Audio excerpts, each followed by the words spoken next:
Hidung saya tidak bisa dibohongi.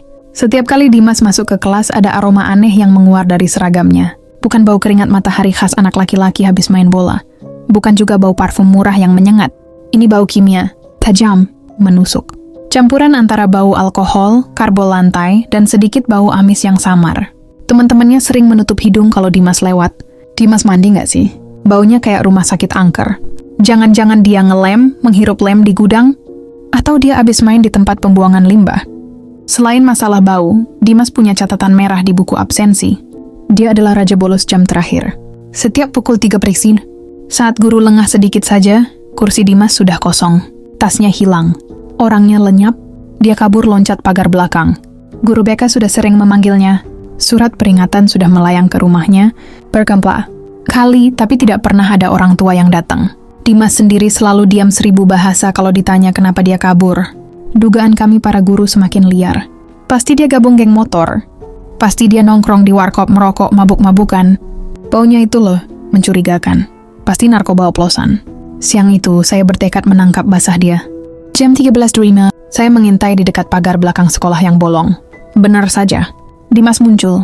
Dia celingukan, lalu dengan gesit memanjat tembok.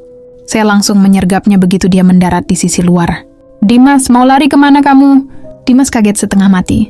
Wajahnya pucat. Pak! Maaf, Pak. Saya harus pergi. Lepasin, Pak. Udah telat. Telat apa? Telat tawuran? Telat pesta miras? Saya tarik tas ranselnya yang kumal. Buka tas kamu. Bapak mau lihat isinya. Lem, obat terlarang? Dimas menahan tasnya mati-matian. Jangan, Pak. Nggak ada apa-apa. Saya paksa buka resletingnya. Isinya tumpah ke aspal jalanan. Bukan lem Ibon. Bukan botol miras. Bukan gear motor. Yang jatuh menggelinding adalah botol besar alkohol 70%, 1 pak kapas, salep bioplacenton, bedak gatal, dan beberapa lembar popok dewasa ukuran XL. Saya terdiam melihat barang-barang itu. Ini buat apa, Dimas? Tanya saya bingung. Dimas memunguti barang-barangnya dengan mata berkaca-kaca. Buat kakek, Pak. Saya harus pulang jam segini.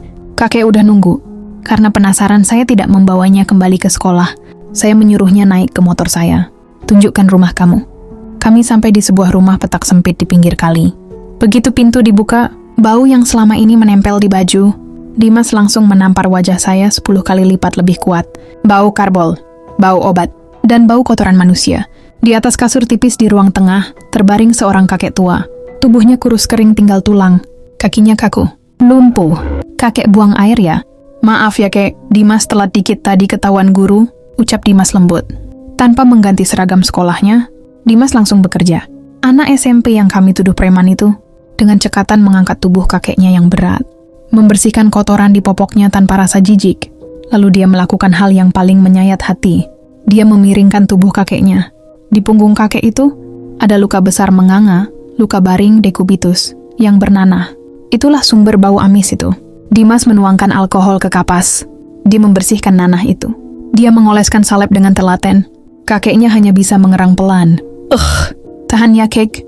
Biar cepat kering lukanya. Ucapan Diman dengan lembut dan penuh kasih sayang. Saya berdiri di ambang pintu, merasa menjadi manusia paling jahat di dunia. Kami menuduhnya bau ngelem. Padahal itu bau perjuangannya merawat satu-satunya keluarganya. Kami menuduhnya bolos buat nongkrong.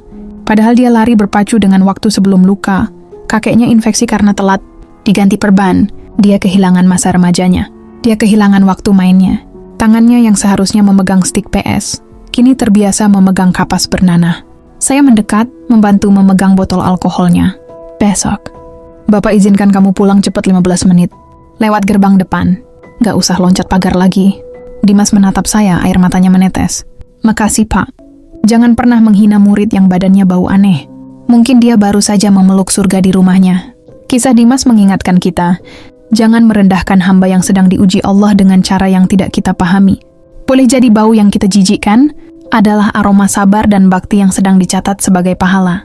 Boleh jadi langkah yang kita sebut bolos adalah ikhtiar seorang anak menjaga amanah keluarga yang dititipkan padanya. Sebelum lisan menghakimi, ingatlah, Allah lebih dahulu menilai hati.